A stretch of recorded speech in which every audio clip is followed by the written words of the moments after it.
All right, this is your Week 3 recap with 2 games remaining. Welcome, everybody, to Fantasy Football today, Sunday night. Adam, Dave, and Heath here. About 8:15 Eastern as the Sunday night game's about to kick off. We're going to talk about everything else. Right now, Russell Wilson is your QB1. Dave and Heath, you want to take some guesses about who the leaders at the other positions are? I can take some guesses, or I can just look. Hey, no, Tyler. Don't look. No, I already did. Look. All right. I said Tyler. It could be Tyler Boyd. It could be one of the two. Okay, I'll go with the guy that had 3 touchdowns. And then running back, I think I know who it is. Nope, I was wrong. How can I? You just looked again? I did, but I'm not going to say that it's Rex Burkhead. Oh crap! I did it again. I'm cheating. What is this? What kind of game is this? I'm ruining your game that we should play today. Well, because the Sunday night show never has enough segments, and it's never have enough pre-work done for it. So the DT emitter. The dead to me meter. Dead meter. The dead to meter. Who do you want to put on the dead to meter? Where is AJ Green on the dead to meter? He's covered by Darius Slay. That's where he is. Where is T.Y. Hilton on the dead to meter? Oh, I'm telling you, put them too much on the dead to meter, they're going to come right back on the zombie meter because they're going to be coming out from the ground, Michael Jackson video style, and they'll be thrillers again. So I think that literally no one answered my question on either of the players that I put on the dead to meter. I said an 8 for Hilton. 8 for Hilton. It's like a 6 for Green. I really think Darius Slay had a big part of it. When I was able to hear a little bit of the broadcast during overtime, they alluded to don't throw at AJ Green anymore, who I think had 3 targets in overtime in his total of 6. So there was that. I'm going to say 5 for Green and 8 for Hilton, Heath. Okay. Is that better? Wow. How about you? Well, what does dead to me mean? Because I'm not dropping. That's what I take it to mean. If they're dead to you, that means they're not on your fantasy team. Okay, you're burying them. All right, then. Abraham Lincoln is dead to me. 10 would be dropping, 5 would be benching. Okay, then 3 for Green, 5 for Hilton. Okay. Where's Joe Mixon on the dead tomato? Sounds like a dead tomato. I don't know. You guys tell me. You're the fantasy analysts. Oh, I don't know. I don't know if I feel great starting Joe Mixon. I mean, next week is the week for all these Bengals. Yeah, against Jacksonville. Yep. Pretty sure that's a matchup. That's it. Yep. Home against Jacksonville, correct? Mm-hmm. Yes. Yep. And then they're at Baltimore, at Indianapolis, then home against Cleveland, home against Tennessee. I'm hoping that they do well against Jacksonville so I can sell high and just get out of the Bengals business altogether. Okay. Well, we don't have an obvious headline today, I'd say. Maybe it's rookie wide receivers come alive, but thankfully we didn't have quite as many injuries as we had last week. It felt like a little bit more of a normal week, I guess, in fantasy football. If you're watching, say normal, it felt a little more normal. Rex Burkhead was the number 1 running back this week. I don't know. It just the first almost all of the tight ends were absolutely terrible. What did it take to be a top 10 tight end this week? 4 catches for 12 yards. If you caught it for 11 yards and a touchdown. Hayden Hurst had 1 catch for 1 yard and a touchdown, and he's going to finish 3, 6, 7, 8, 9, 10, 11, tied for 12 going into the Sunday night game. And he's not even top 12 in PPR, so that's obvious. He had 1 catch. Yeah, so I don't know. Look, there's always going to be stuff like that. Look, put it this way. The waiver wire is not going to be as crazy as it has been after weeks 1 and 2. And with that, I ask you, who is your top waiver wire guy right now? It might be Rex, in effect. Rex. Okay, Rex Burkhead. Yes. I mean, we don't know what the injury is to Chris Carson. He got hurt real late in their win over Dallas. If he's out for a while, then Carlos Hyde and Travis Homer would come into play. I mean, I don't know how many people are going to take Rex Burkhead's 3 touchdown game seriously. Well, and the problem is we don't know this, but we don't think that James White's just done playing for the Patriots. Right, exactly. Right. He'll come back. Damian Harris is going to heal up. Sony had over 100 yards. Yeah. All right. Raiders defense, not so good. If Chris Carson has a serious injury, I think Carlos Hyde's going to be the guy. Probably. Not that people are going to get overly excited about Carlos Hyde. Jeff Wilson. No, yeah. McKinnon got hurt. Yeah, but when's Mostert coming back? I mean, we know Tevin's not coming back for a while. That's right. So we could be looking at a running back group of Jeff Wilson and Jermichael Hasty next week for San Fran. And they'll win by Jeff 30 Wilson's anyway. my number one waiver wire priority currently. Okay. They've got Philadelphia. I've already picked him up. I started him this week. Remember, I'm in a league where I'm against all the fellow industry nerds, and I had McCaffrey and Barkley. My running backs this week were Jeff Wilson and Rex Burkhead. I'm 3-0. I started Rex Burkhead in the telethon league. That's fantastic. Hey, good job, guys. You didn't play me in that league, did you? I played Andy Holloway, current champion. Oh, wow. Yeah, sorry, Andy. We're treating you poorly in our league by starting Rex Burkhead against you. That's how smart Heath is. Yeah, how about that? Genius. Yeah, so what was I going to say? So Wilson really wasn't that involved until late in the game. So it must have been partially that McKinnon injury or just that and the combination of garbage time against a garbage team. Okay, so those are just some of the names. Obviously, we'll talk about it on Monday. We'll talk about it on Tuesday. Waiver Wire is for another show. Watch us on YouTube, youtube.com/Fantasy Football Today. Check out Fantasy Football Today in 5. That podcast drops 6 times a week, first thing in the morning. Fantasy Football Today in 5. You can listen to us on Apple Podcasts, on Spotify, on Stitcher, so many outlets. And go to cbssports.com/podcast and get a list of all of our shows. We have some great stuff. All Things Covered is this new one with Patrick Peterson joining Bryant McFadden. That's going to be really cool. Some news and notes for you. Josh Allen and Russell Wilson scored more fantasy points today than Sam Darnold has scored in his first 3 games combined. Tariq Cohen may have torn his ACL, and it does seem like every time a torn ACL is expected, it becomes a torn ACL. So plan on unfortunate news for Tariq Cohen, and he's likely out for the year. What would the impact be on the Bears' backfield? Still a lot of Montgomery, and Cordell Patterson will get to keep being a thing. There was more Patterson today than I would have liked, but I do think this would be a little boost to David Montgomery. It's weird to think of David Montgomery as a workhorse back on a 3-0 team. Why? Because we went into the year and he was on a terrible team and he was sharing all passing work with Tariq Cohen. So it's like everything completely different than what we thought about David Montgomery. Right. But they're probably the most fraudulent 3-0 team in football. Yeah, right? He's got a new quarterback, Nick Foles, taking over for Mitchell Trubisky. And Foles scored 23 fantasy points in like half the game. And he had 2 touchdown passes that were overturned. One was turned into an interception. So he, I don't know if he played well. I understand he threw a couple balls that should have been picked, but he had a lot of fantasy points against the Colts. He was picked twice, is that right? Or just once? Once. I think he had 2 or 3 dropped. It was, it was a lot better than what Trubisky did in that first half. I thought it was weird that they did that when they did, but it worked out really well.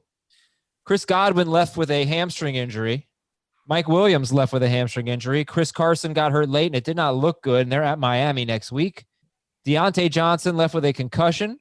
Jerick McKinnon injured ribs. Jordan Reed left with an ankle injury on an almost touchdown against the Giants. San Francisco cornerback Emmanuel Mosley left with an injury. They don't have to play in that stadium next week, do they? I think they're done. Okay, good. Dallas Goedert left with an ankle injury, and Deshaun Jackson left with a hamstring injury, and that opened up some targets for Greg Ward, who had a big game. We had a lot of wide receivers like, who are these guys? Not who are these guys, but do they matter? That's a segment we have coming up later. I'm going to have to put Greg Ward in there. At the Cedric Wilson Memorial section. Yes. The official segment of Cedric Wilson. Huge game for the Cowboys. John Brown missed much of the second half with a calf injury. What do you think of that pass interference call in the Rams game?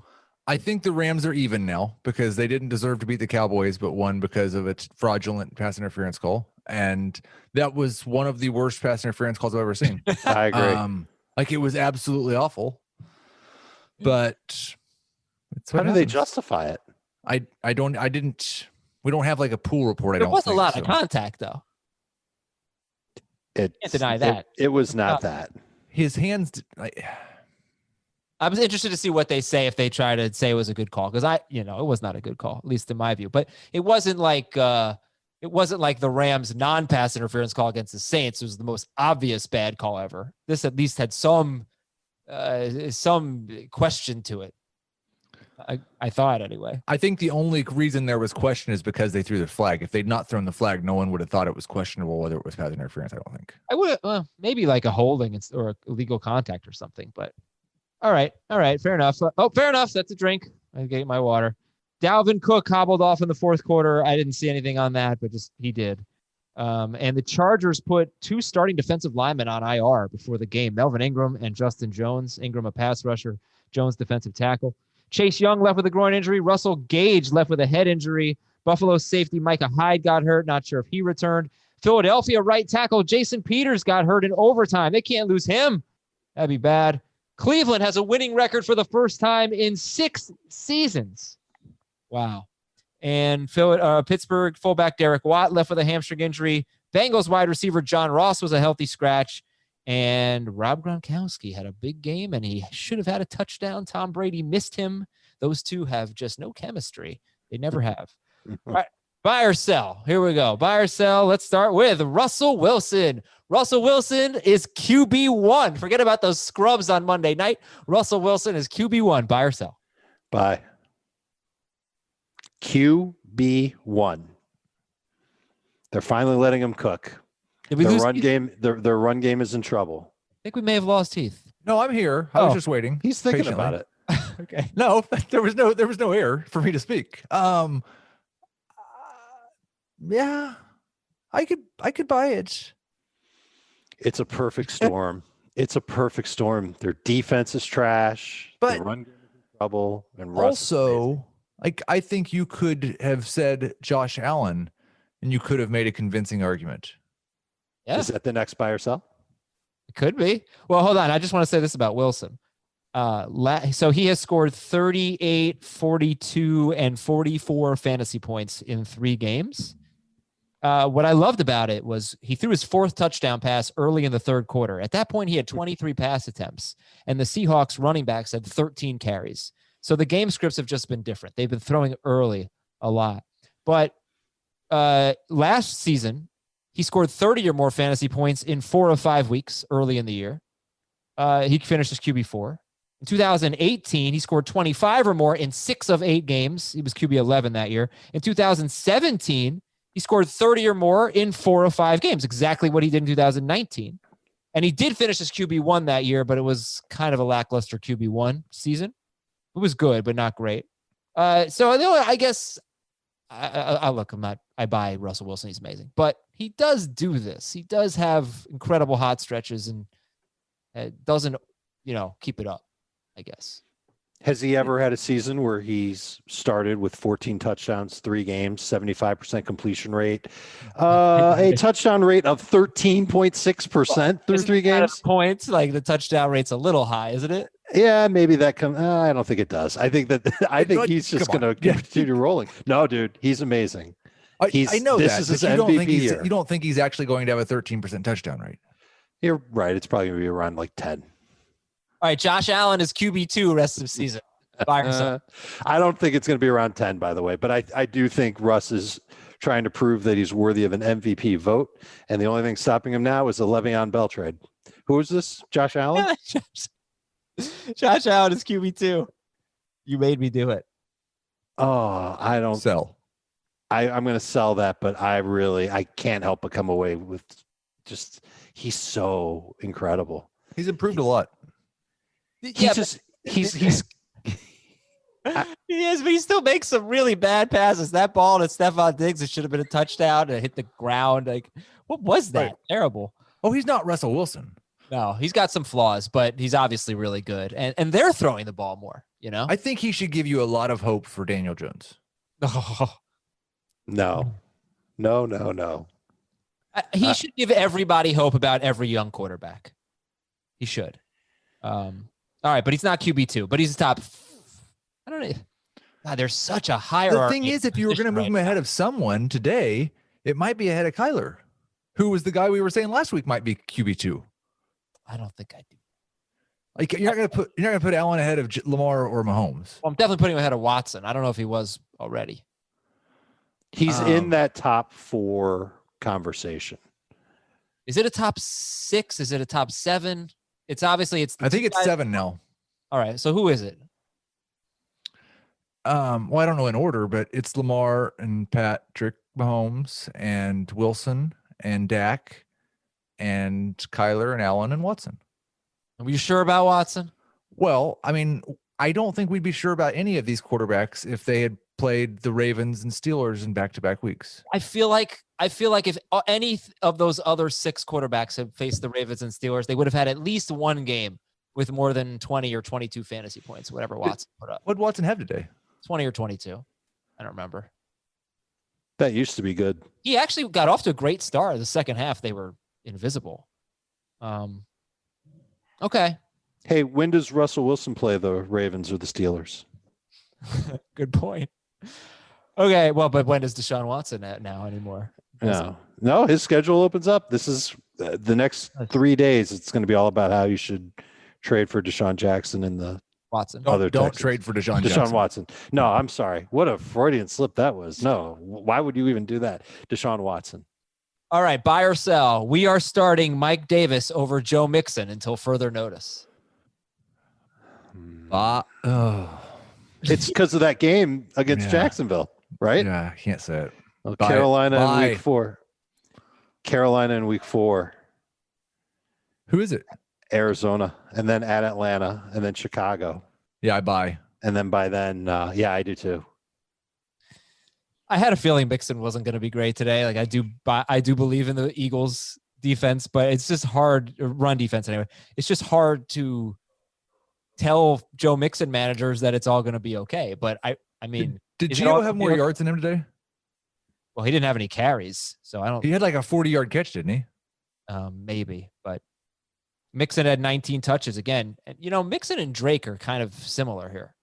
DeAndre Hopkins is killing Kenyon Drake. Drake is not catching anything. I think he has 5 catches in 3 games. 65 yards for Chase Mixon, Edmonds. 55 yards for Gio. Edmonds not doing that much. And then you get to the more goal catches line. than Drake, doesn't he? Probably, but not much, right? But neither of them are. You get to the goal line, and it's the Kyler Murray show. It's like, I don't know what to tell Kenyon Drake managers. I don't know what to tell Joe Mixon managers at this point, guys. What should we tell them? You can't sell now. Unless there's a truther amongst you that still believes that Joe Mixon should have been drafted in the first round. But there is a difference between the two of them, though. We already talked about the schedule for Cincinnati, and it's great in week 4 because they've got the Jaguars, and then after that it goes kablooey. Cardinals have Carolina in week 4, the Jets in week 5, the Cowboys in week 6. They're all on the road, but so what?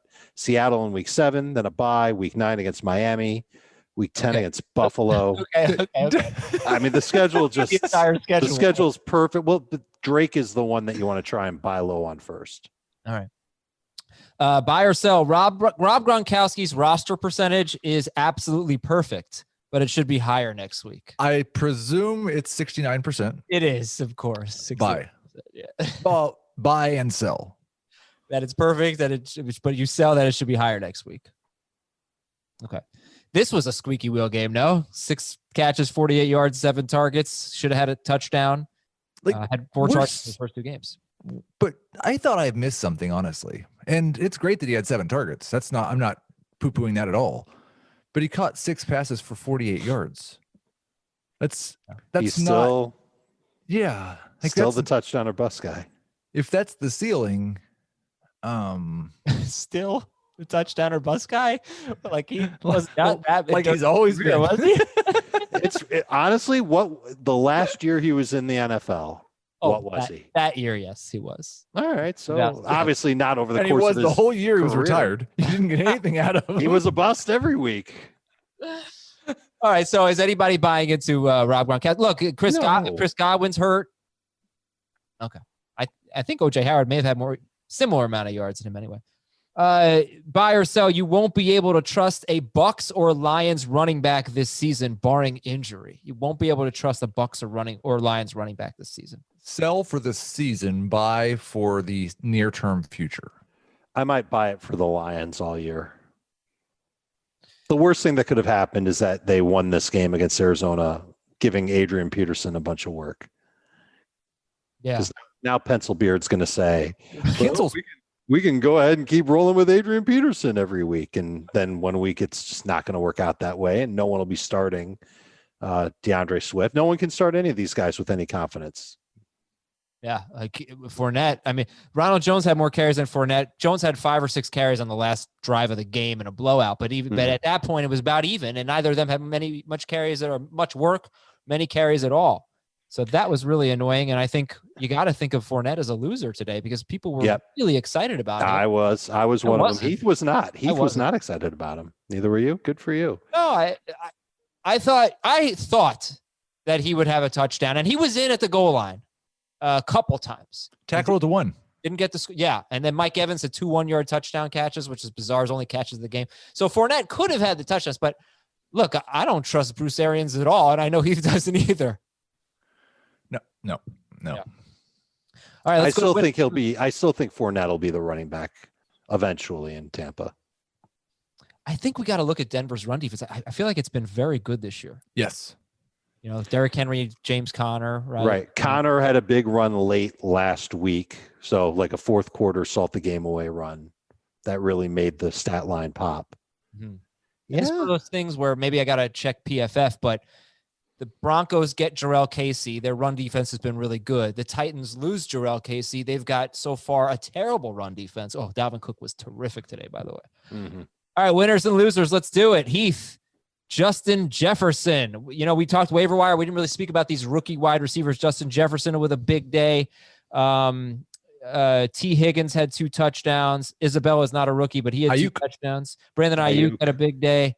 But Jefferson was, I'm guessing, the one that stood out to you. 39% rostered, 175 yards and 1 touchdown against Tennessee. What do you think about him? Unfortunately, Pittsburgh and Buffalo in the next 2 weeks. What do you think about Jefferson? Looked like someone that you would be happy to draft in the 8th round of a mock draft, whether people mocked you or not. No, he it was a baby step. Like, he was a big time winner, but it was still a baby step. You're not starting him in his next 2 matchups, but you love the involvement, and there's now a hope that he might be the Stephon Diggs in the second half of this season. There's a reason to have him on your roster in a redraft league. What do you do? What do you do with that when maybe Buffalo doesn't have a good defense this year? I don't know what's going on there, but what do you do with the fact that Pittsburgh and Buffalo are his next 2 opponents? And quite frankly, wide receivers have done just fine against Pittsburgh. They haven't torn them up, but they've been fine. I need to see it again from Jefferson. Like, he went from needs to be on the waiver wire to needs to be on my bench. He did not, unless I'm desperate, you don't trust it off of 1 game, but it's a building block. And if you do that multiple times, and then defenses will have to treat Adam Thielen a little bit differently, maybe that whole offense gets opened up a little bit. It is a humongous step for the Vikings offense. And I know that Minnesota lost, and it's frustrating that they're 0-3, but this is a good step forward. This was the type of game that I might have expected from Jefferson after Thanksgiving, because it just looked like he wasn't really doing well before this week. And then it's just like a unbelievable explosion from him in this game. And I don't want people to chase it and expect him to do something like this every week, because Tennessee's defense has proven to be not very good. But he came into the league as an NFL-ready slot receiver, and this was the type of game that makes you go, oh, that's why they took him in the first round. Yeah, played great. He needs to be rostered. There's no question about it, but he shouldn't be a priority for you unless you're in a keeper league, dynasty league, really deep wide receiver league, something like that. He won't be your first guy to go after off waivers. He won't be even a 10% buy with your fab. All right. That's Justin Jefferson. Heath, Daryl Henderson only started in 33% of leagues today, but he is the other winner for you, Daryl Henderson. He was started in the For the People podcast league. Yeah. He was started in 4 or 5 of my leagues. So yeah. This is 2 weeks in a row now. The momentum is building. We came into the year thinking, Malcolm Brown's probably going to start week 1, and he's kind of the placeholder, and it's a race between Cam, or at least I did, thinking it's a race between Cam Akers and Daryl Henderson to see if one of those guys can prove to be a difference maker at running back. Because Malcolm Brown, I don't remember which offensive lineman it was, but they said on the broadcast today that they call him the example.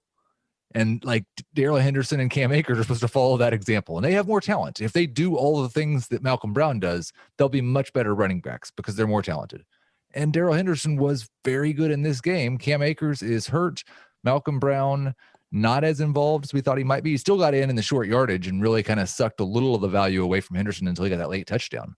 But I think this was a very encouraging step towards Henderson possibly being a not feature back, but leading the committee. Would you try to sell Henderson? Because I'm wondering if just like he's going to be great until Cam Akers comes back. I think that's a risk. It's not, I don't want to disregard it, but I also don't think that Cam Akers is definitely more talented than Henderson. He doesn't necessarily have much better pedigree, and they didn't really spend that much more on draft capital. Daryl Henderson has looked terrific. He's looked completely different from last year. And it's been a pleasure to see. And I think Cam Akers running the ball has looked a little bit like Daryl Henderson did last year. Right. I was going to ask you. Yeah. Can you even recall one play through the first week and 3 carries that Cam Akers had where you went, wow, that guy's.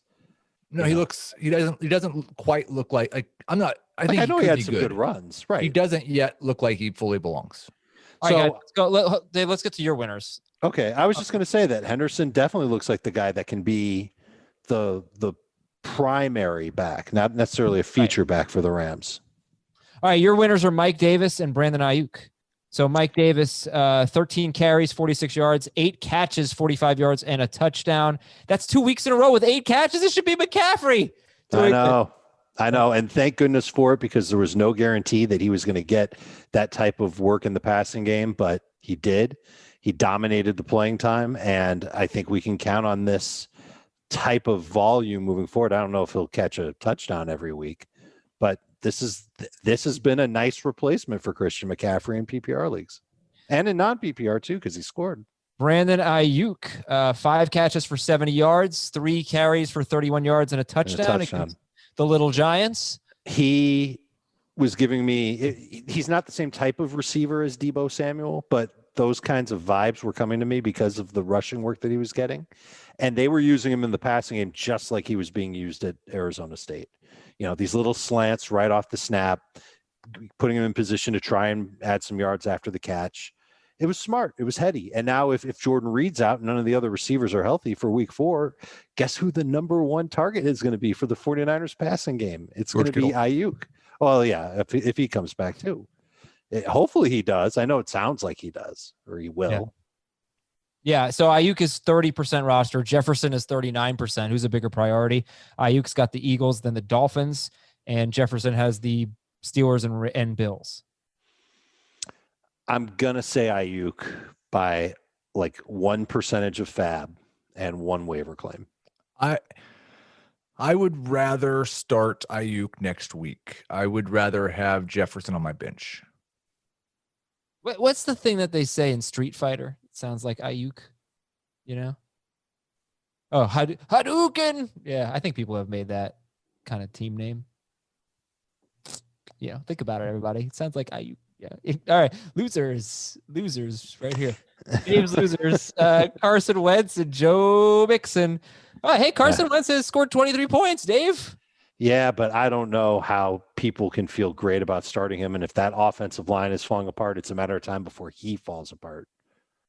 I am nervous about the future of the Philadelphia Eagles offense. Rough day. Can I confess something about how terrible I am at fantasy football? Are you sure you want to do this? Yeah. I drafted Carson Wentz and Gardner Minshew on more than one team. And on more than one team, I have started the wrong one each week. So frustrating. So what are you going to do now? Because these are, I don't know. Let's start with this. There's probably going to be a quarterback off the waiver wire that you might be interested in, at the very least stashing, and at the very most streaming into week 4. Which quarterback are you cutting first? Eagles play the San Francisco 49ers. And Gardner Minshew faces the Bengals. So I would be more likely to drop Carson Wentz. That's what I would tell you to do too. I mean, do you see the next 3 games for Carson Wentz? At San Francisco, at Pittsburgh, and Baltimore. So I think we're just going to go ahead and say drop Carson Wentz. It's over for Carson Wentz for now. We might come back to him in a month and a half. And if my history of managing Carson Wentz is any indication, you should probably start him and use him all of your DFS lineups this week. It's not a good roster. Like, Carson Wentz is spending he is holding the ball for a long time. He is taking a lot of sacks, and he is making a lot of risky throws. He doesn't have, I'm sorry to say, he doesn't have a good receiver right now. But it's not just their fault. No, it's definitely not. He missed Desean Jackson wide open on a slant in the red zone before Jackson got hurt. It's partially the roster, but it's a lot him. Yeah, he's not as consistent of a passer as he's been in the past. Yeah, I read he might have the jitters because he knows his O-line isn't as good. Well, I read a breakdown on his mechanics from Dan Orlovsky. Said he's too upright or something like that. I don't know. He thinks it's a mechanical issue. So your Giants, Adam, have the option to trade Daniel Jones for Carson Wentz. Of course, in a heartbeat. Absolutely. Okay. Dave, you have anything else you would like to say about Joe Mixon? I'm going to have a hard time starting him with supreme confidence if he doesn't get it done in week 4. Okay. Yeah. It's kind of the Joe Boo week. Except the difference with the Joe Boo week for Chris Herndon was it was easy to cut Chris Herndon. It's bench Joe Mixon. And I think you can't do it in week 4. And I almost feel like regardless of how he does in week 4, you're probably going to bench him anyway in week 5. Okay, let's go to Heath's losers. Hayden Hurst caught a touchdown. Heath, what are you talking about, loser? Come on. And AJ Green. Hayden Hurst. I don't JK. I don't really understand what the Falcons are doing at all. Oh, they're losing I don't know football how they've games. lost the past 2 games that they've played. They're really bad, and Hayden Hurst is not as good as I thought he was, and they're not using him like I thought they would. And it's really nice that he scored a touchdown for those of you that got excited Julio was out and put him in your starting lineup. But that is not an encouraging performance at all. If we go into Tuesday not knowing about Julio and Gage, I don't know that you can cut Hayden Hurst, though. I don't want to. I'm not going into Wednesday with Hayden Hurst as my only tight end, though. Okay. AJ Green, are you going to start him against Jacksonville? Probably as a number 3 receiver. Yeah, I don't want to. This could be the Joe Boo game for AJ Green. This is the Joe Boo game. Refresh. What is the Joe Boo game? Okay, once again. All right, Serrano, the character from Major League, when he's in the batter's box in the big-time playoff game, he talks to his bat, who he's put at the altar of Joe Boo in his locker, and he says, if you don't help me, Joe Boo, or if you don't help me, I say, blank you, Joe Boo. Forget you. I do it myself. That's all. Stan. Now you can't, Adam. Now you can't go and start yourself in fantasy, but you can definitely remove a player who doesn't help you. But you might score as many points as AJ Green. Yeah, that's true. So I used to call it last chance saloon. You know, if you don't get it done this week, you're done. And look, if AJ Green hits the waiver wire, someone's going to pick him up and put him on the bench. Maybe you're hurting an opponent in your league by letting them have AJ Green and make a bad lineup decision with AJ Green. The schedule is going to get rough for him too. It's going to get rough for Burrow. It's going to get rough for Mixon. It'll be easier to let him go if he gets shut down by CJ Henderson in week 4. Yes, it would. All right. I like it. The Joe Boo game. I love it. Let's play a game called Do These Guys Matter? Cedric Wilson, 5 catches, 107 yards, 2 touchdowns for the Cowboys at Seattle. Cincinnati wide receiver T. Higgins, 2 touchdowns on 9 targets, and John Ross inactive today. It would have been nice if maybe AJ Green had gotten some of those targets. Would have been nice. Cedric Wilson, T. Higgins, Andy Isabella for the Cardinals, 4 targets, caught them all, 2 touchdowns against Detroit. Washington wide receiver Dontrell Inman, 2 touchdowns for him at Cleveland.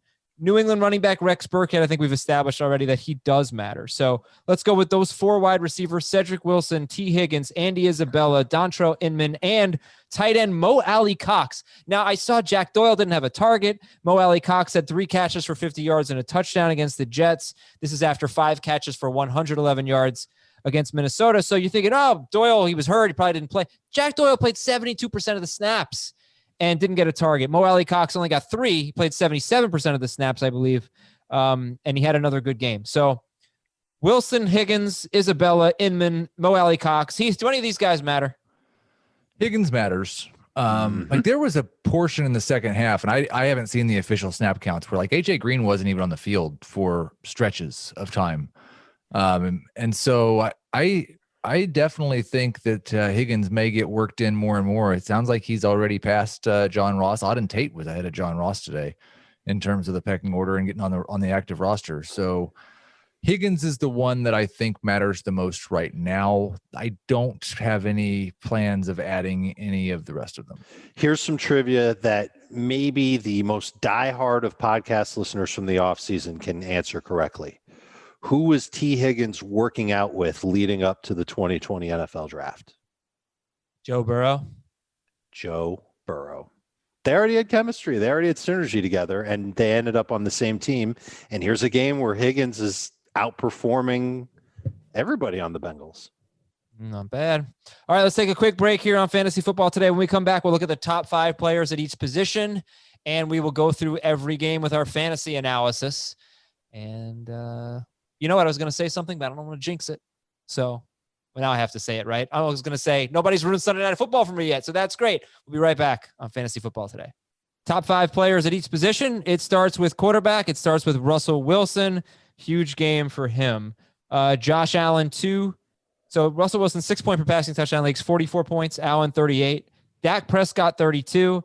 And then this is a big surprise. Jared Goff, 30 fantasy points with a rushing touchdown at Buffalo. And Tom Brady is 5th with 29 points. So, Dave, what do you think about Goff now? 2 good games in a row. And Brady with his first big game of the year. I got to give Goff credit for bouncing back from a terrible start in this game against the Bills. He was atrocious. It was 21-3 at one point, and Rams basically played it cool, and they found a way to get back into the game. And Goff made some plays, but really there were a couple of plays that just really went the Rams' way. Robert Woods' touchdown, for example. Goff is about to get destroyed by a pass rusher. He flicks it to Woods. He was the hot read on a screen. Tremaine Edmonds can't wrap him up. Tre'Davious White falls down. Robert Woods is into the end zone 25 yards later for a touchdown. Kind of a fortuitous play, if you could imagine that. But a lot of the other plays he made, the touchdown to Cooper Kupp, for example, was great. Cooper Kupp was amazing for LA. And Goff deserves credit, man. He really bounced back from a really terrible start to help the Rams stay competitive and help fantasy managers who started him. I'm just feeling lucky, though, because they're running the ball so much. 31, 27, and 32 pass attempts in 3 games for Jared Goff. It's just not that much. And I don't know, he had a rushing touchdown today. It just feels like this is not sustainable. No, I agree. Yeah. All right, let's go to the running backs here. Rex Burkhead is number 1. And by the way, that doesn't mean he's only going to throw 31 times every week. Maybe he throws more, but this is not sustainable. Well, but I mean, it's back-to-back weeks with at least 3 touchdowns for him. At least 250 yards passing. Look, and this was at Buffalo. Not an easy place. I know. And look, Philadelphia, I don't think Philadelphia's defense is that bad. He scored 29 points against them. But like you said, it was a lucky play with It was a lucky play. He's got the Giants next week and then Washington. That's pretty good. So the next couple of games, he might just keep staying lucky. All right, Burkhead 1, James Robinson 2, Derrick Henry finally getting into the end zone, got in twice. Derrick Henry 3, Dalvin Cook 4, and Nick Chubb 5. Actually, James Conner in PPR outscored Nick Chubb, and Austin Eckler in PPR outscored. I think he was RB3. I'm looking 11 receptions. Yeah. Remember how worried we were about Austin Eckler 2 weeks ago? I wasn't that worried. I know Heath wasn't that worried. The fantasy world was worried. Oh my God. He's not going to get any receptions. Yeah. That was my To be fair, he's had a different quarterback each of the last 2 weeks. So Tyrod Taylor, he might not get that many receptions. And I would say this game probably clinches the fact that he will be with Tyrod Taylor again at some point this year. Maybe. I don't know. You're still encouraged. Yeah, very good. He's awesome. Like the touchdown he scored, fantastic. Made a guy miss. He's awesome. Mm-hmm. All right, this is a pretty standard list other than Burkhead. Yeah, right. Well, no, I think Robinson is, we talked about him after the game on Thursday. I think he's here to stay, at least a number 2 running back moving forward.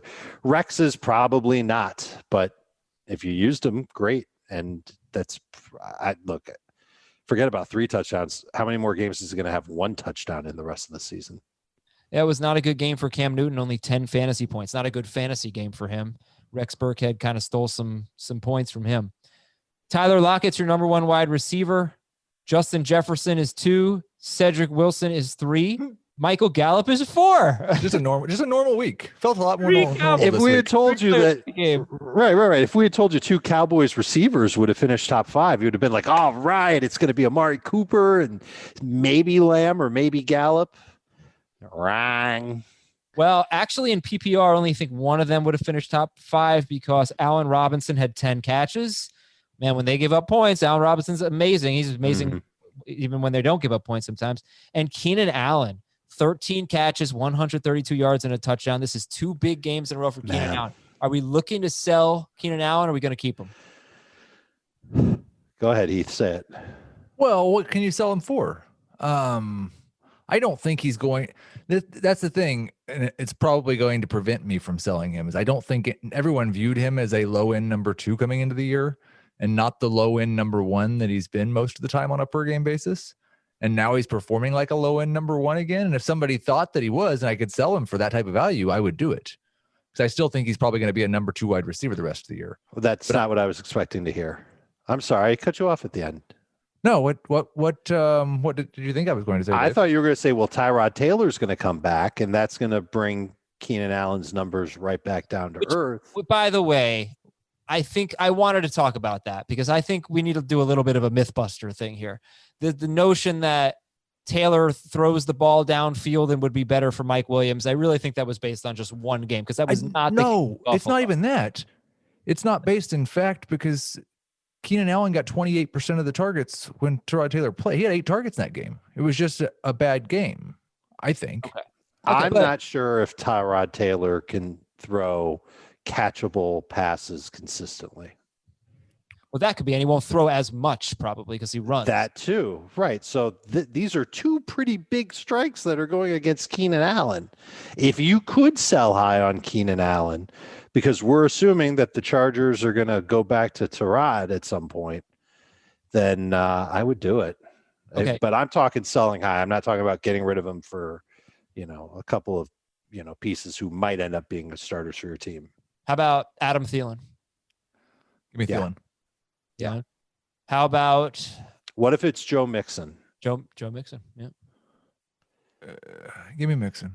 I don't even like Mixon. I would do Mixon in non-PPR for Keenan Allen. I think I would.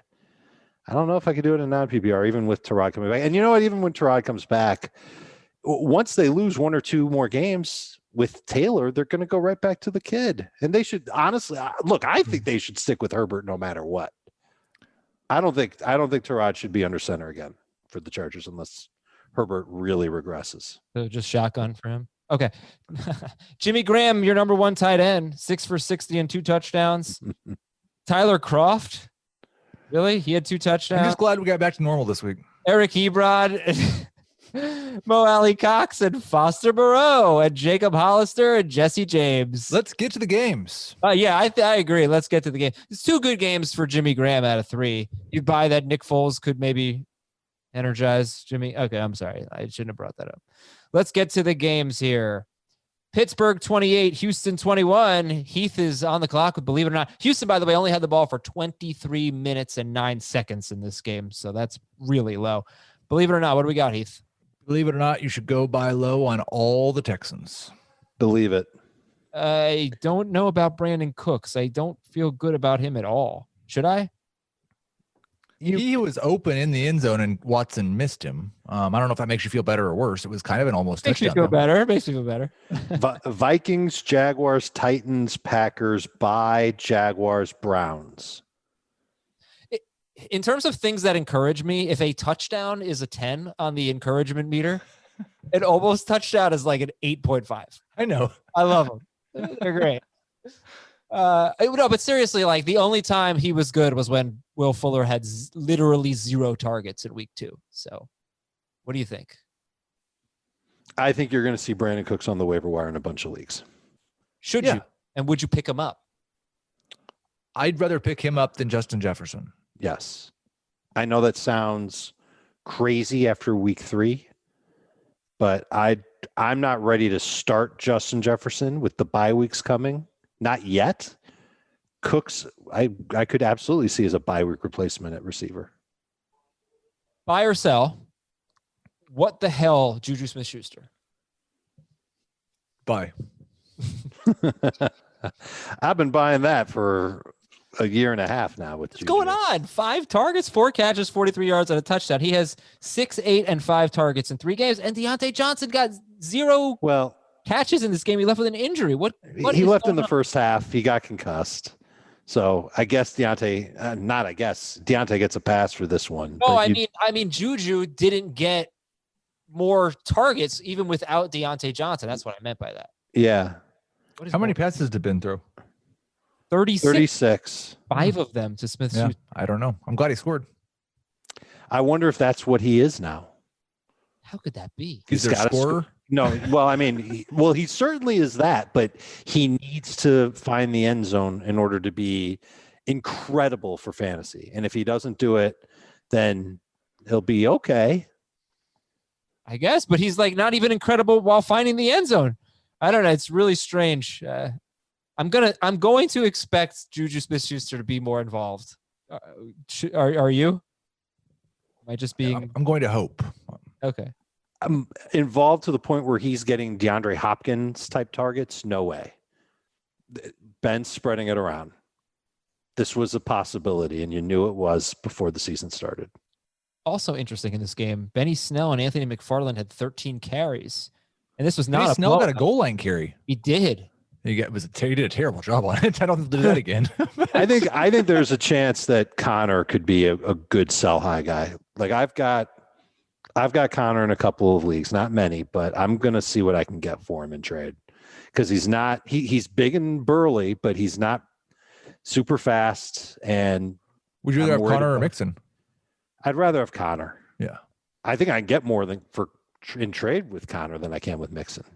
I don't think I can get anything good for Mixon in trade right now. No, like Joe Mixon is one of those players that is so beloved by the community that will excuse all kinds of things. Really? I think so. Is this not Heath sarcasm I'm hearing? No, Heath means it. But no, I totally mean it. Joe Mixon is also a guy who gets 17 carries and more every week. So but I don't get points for carries, and this offensive line's terrible. And it was terrible last year. Yeah, but they figured out a way in the second half of last year. And the offensive identity of this team is going through Burrow now for sure. But he's still getting 17 carries. They're just running it probably. I'm going to trade you Joe Mixon this week. I would be interested. I would. I mean, what would you take for Joe Mixon? I'm not giving you James Conner for him. That's for sure. I'll give you. No, I think I would have to throw in something. I'll give you Daryl Henderson for Joe Mixon. I'd have to think long and hard about that. No. What do you mean no? No on what? Dave's not going to do that. Okay, all right. It's an Azer trade. I am nervous about Joe Mixon. All right, here we go. Let's go to New England and Las Vegas. Big game for Hunter Renfrow. He probably should have been in the Does He Matter segment. And the Patriots had the ball for 9 more minutes than Las Vegas here.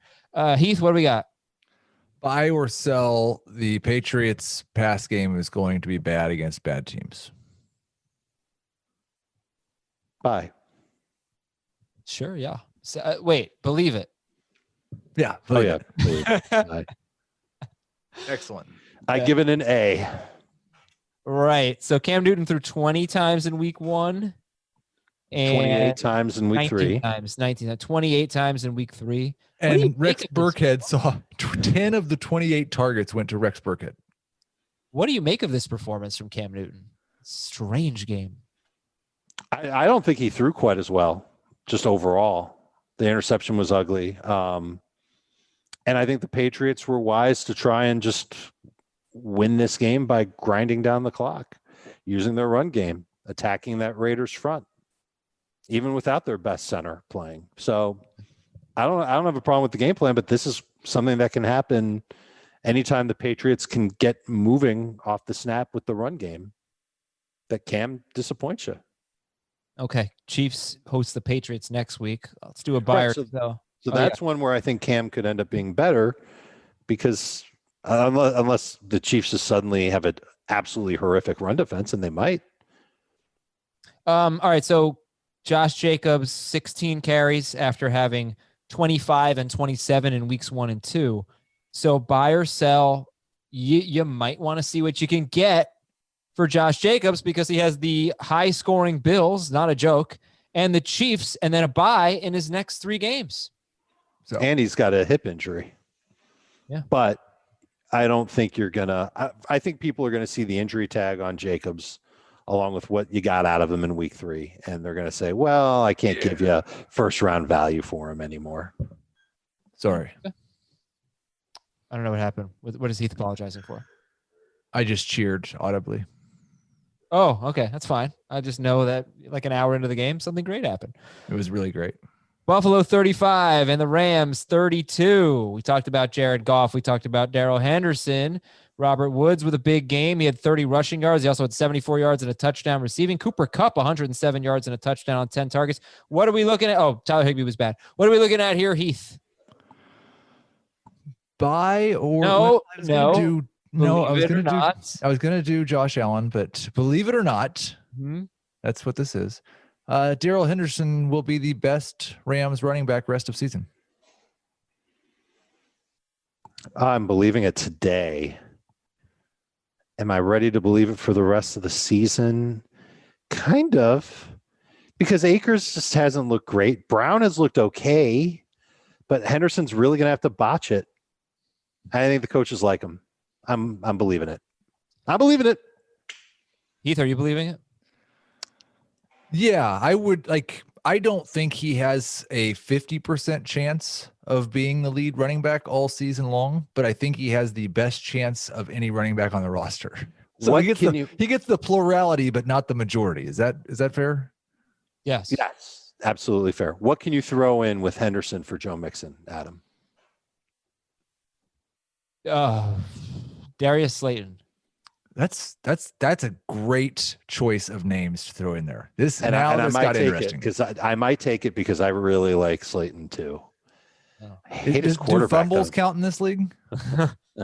Gosh, yeah, no. I mean, Slayton does what every other Giants wide receiver does: doesn't get open, and then Daniel Jones throws interceptions. Jameis Jones, Devin Singletary needs to be discussed here. No Zach Moss. 13 carries, 4 catches for Singletary. And he got some goal line work, and he did not get in, unfortunately. But buy or sell, Devin Singletary is a reliable RB2 rest of season, even when Moss is back. I believe it. Everything but the reliable part. Okay. I think he's going to have some ups and downs, but he'll be a number 2. I'm thinking it's going to be more of a low-end number 2. Like, I think it's going to be like a special occasion when he scores a touchdown, like Haley's Comet. Yeah, I know. Like, it's going to be like that, okay? Once every 76 years, Devin Singletary will score a touchdown. Yeah, he's going to lead running backs in, like, yards to touchdown ratio, basically. It's my new YPC, YTTDs. Tyler Higbee, is he droppable? No, he ran into a team with a good scheme against tight ends, healthy linebackers. Jamie talked about this late in the week about how this would be bad for Tyler Higbee, and it's totally understandable. Tennessee 31, Minnesota 30. Heath? Buy or sell. Believe it or not. Believe it or not. Is this your first podcast doing this, Heath? Well, he did the whole buy or sell thing, and it just threw me off. Maybe I'm the one that threw off by This is the saying first buy. time I've done buy or sell, actually. So I get that. Yeah. Believe it or not, Corey Davis is a startable wide receiver until AJ Brown gets back. I don't believe it. I believe it. Good. Yeah. Pittsburgh and Buffalo next 2 weeks. Is Pittsburgh a bad matchup for receivers? I think it's a bad matchup for Ryan Tannehill. Like you're probably not going to go off on Pittsburgh. I know Slayton did, but you're probably not going to. But they are giving up some production, so I don't know what to make of that. Fuller was good against them. Sutton was good against them. Slayton was good against them. Yeah, Sutton was good because you might not see that in the numbers, but he only played 40% of the snaps. I think he had 66 yards. He's if you're stuck, yeah, why not? All right, let's do another one. Believe it or not, who's stuck in week 4?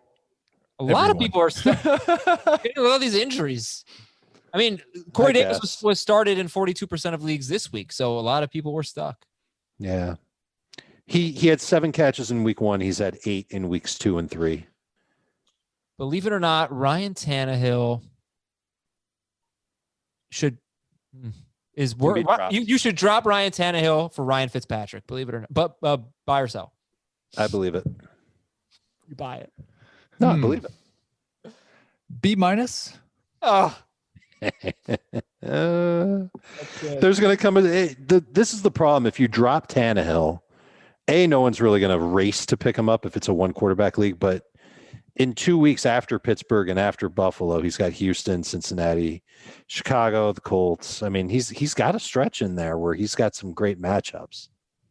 Of course, we thought he had a really great matchup today, and he didn't throw a touchdown. He threw for 321 yards, so let's give him that. But I don't really think so. No, I don't think we're going to. Why? Because every time he throws 25 passes and 4 touchdown passes, I get to hear, how about that regression, Heath? So when he throws for 300 yards and no touchdowns, nope, he sucked. I'm sorry. All right, let's go to our next game. Cleveland 34 and Washington 20. Heath. Believe it or not, Kareem Hunt is a sell high. Yeah. 16 carries, 2 catches, and another touchdown. I don't mind trying to sell high on him. I don't know if I would put him in the sell high category, so I do not believe it. Would you rather have Joe Mixon or Kareem Hunt for the rest of the season?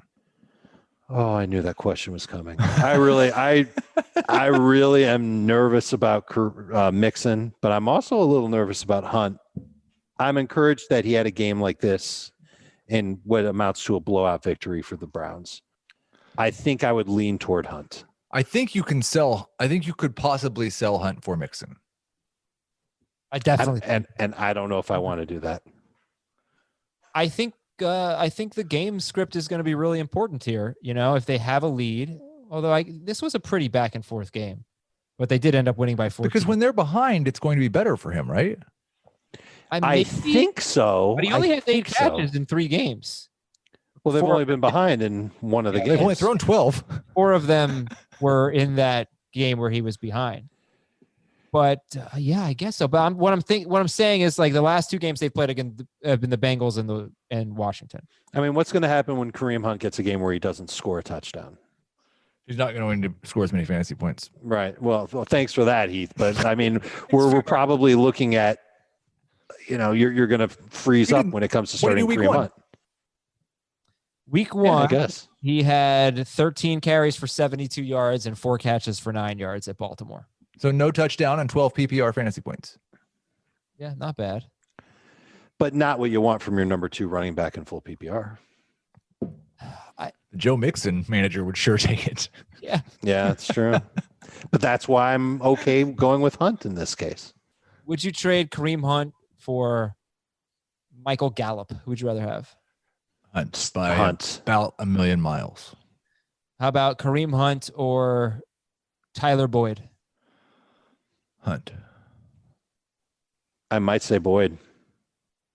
I'm encouraged by Boyd's target share. Me too. He'll be moving up for sure. All right, believe it or not, or buy or sell. Wait, what do? Do I do buy? I think you follow up. I with think you believe it move or us not. on to the next game. No, we got to talk No, about. you're gonna talk about Antonio Gibson and what do you do with him? I was going to talk about. All right, who would you rather have rest of season, Beckham or Gibson? Gibson. Ooh, I'll say Odell. Yeah, I'm encouraged that Gibson had 3 catches. That's it. We're starting to get a little bit closer to what we're looking for from him. Okay. Somebody's 23. closer. Cincinnati 23, Philadelphia 23, and Heath, you're up. Yeah, believe it or not, we already talked about AJ Green. Okay, sorry. Believe it or not, Carson Wentz and AJ Green are droppable. I half believe it. Yeah, half believe it. Because if I see Carson Wentz on the waiver wire, I'm not gonna, jump at it. But if I see AJ Green on the waiver wire, even though he's gotten off to a horrible start, I'm jumping. Like AJ Green definitely has the fewest fantasy points of any person you would say that about, right? Probably. It's not injured. Probably.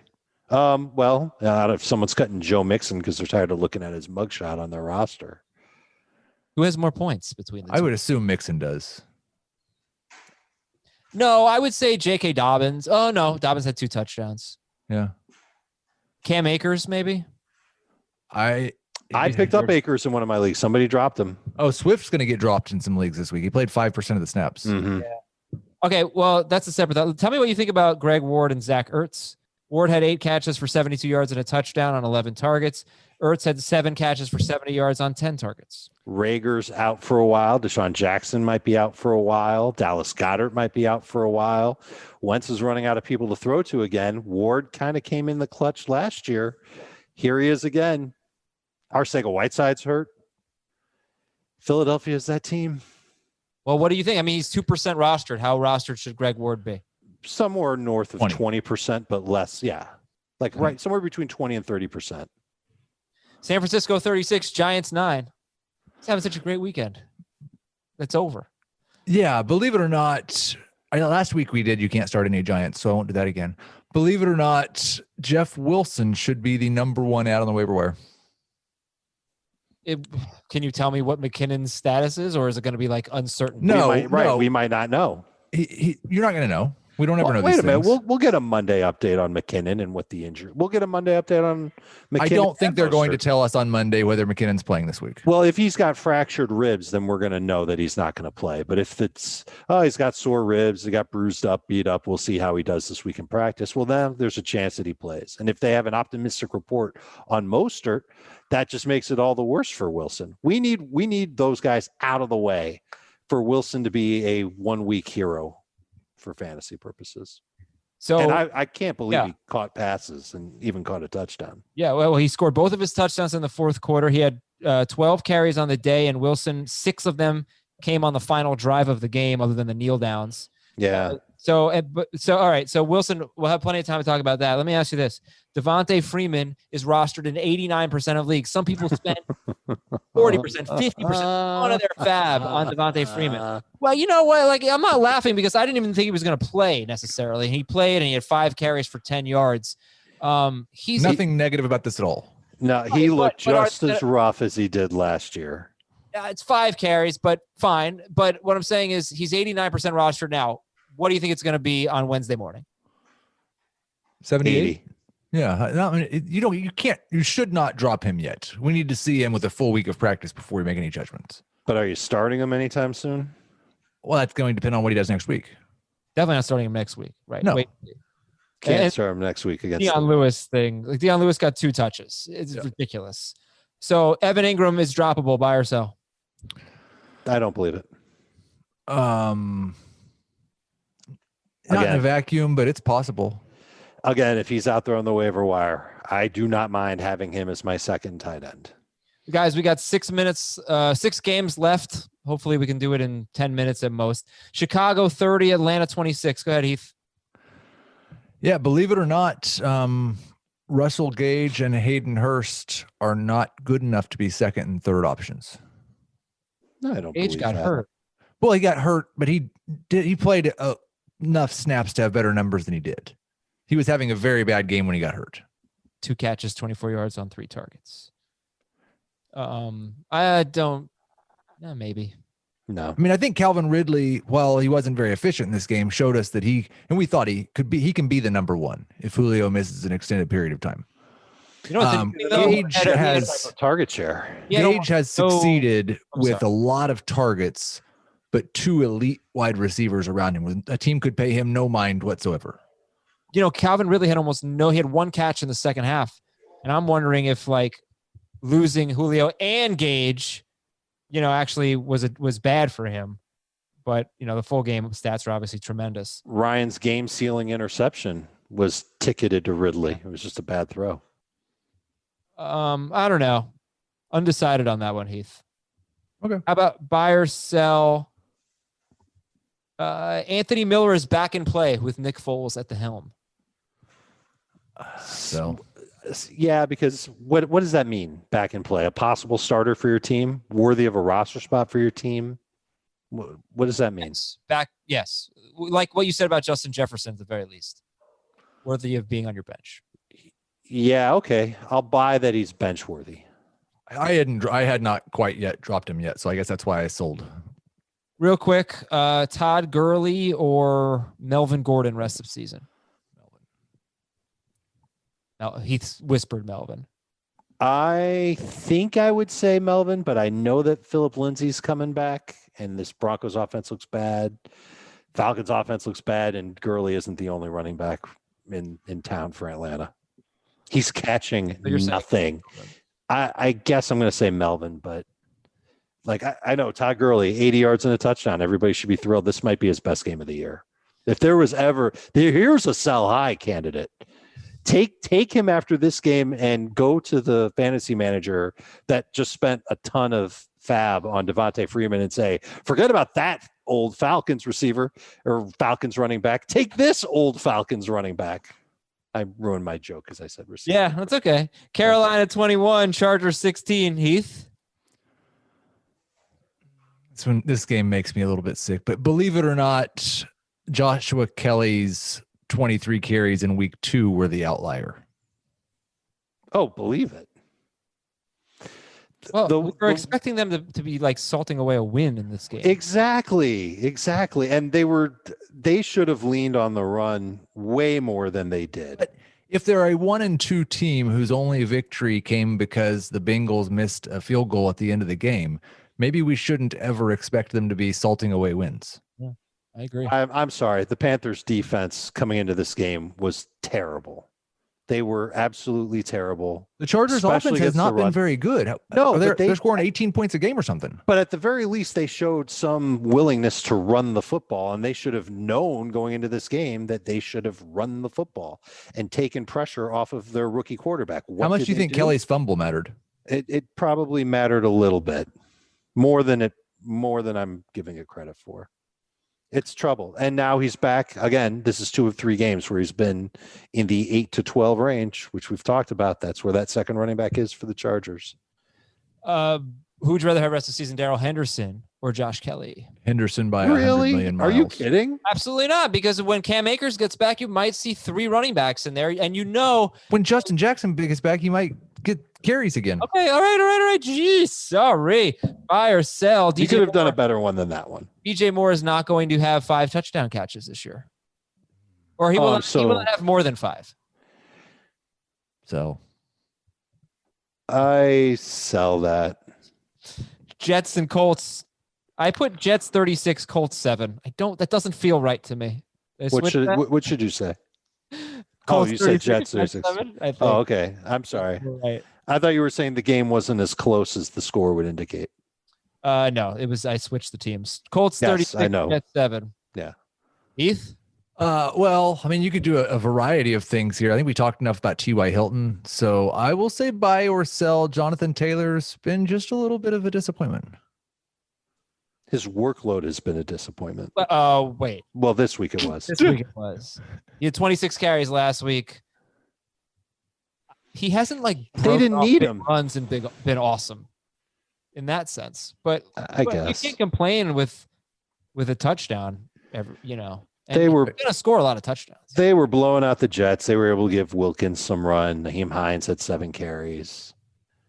I'm not worried one bit. I'm not even a little bit unhappy with Jonathan Taylor. Yeah, I agree. I'm gonna not believe it. Okay.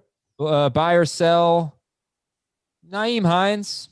You can drop him in PPR. What? Yep, What's that about too? Like last week, we thought we could start Nyheim Hines. Nope, you can't. He's not involved at all. He's not even going to touch the football. We don't want him to come on the field or in the huddle.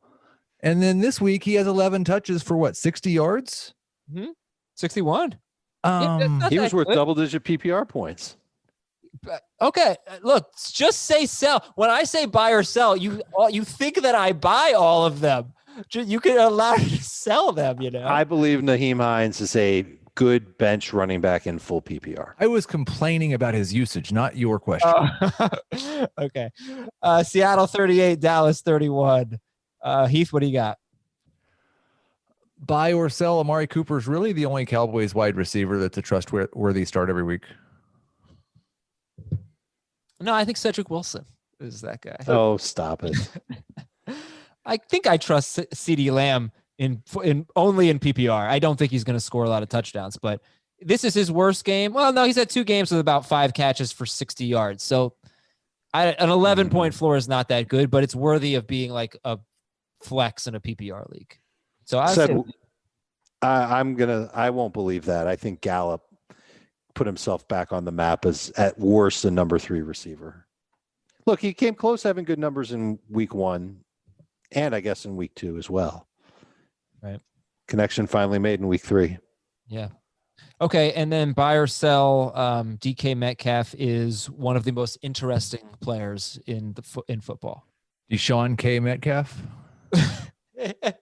But how do you like those 6 points? It's the like he burns guys deep every game. He's incredible, and he's so bad sometimes. Like, oh my god, what a roller coaster! I mean, he was a goofball for having somebody pop the ball out from behind him on the what should have been like a 60-plus yard touchdown earlier in the game. Made up for it later in the game, but if he had secured the ball better earlier in the game, he wouldn't have needed to score that touchdown later in the game.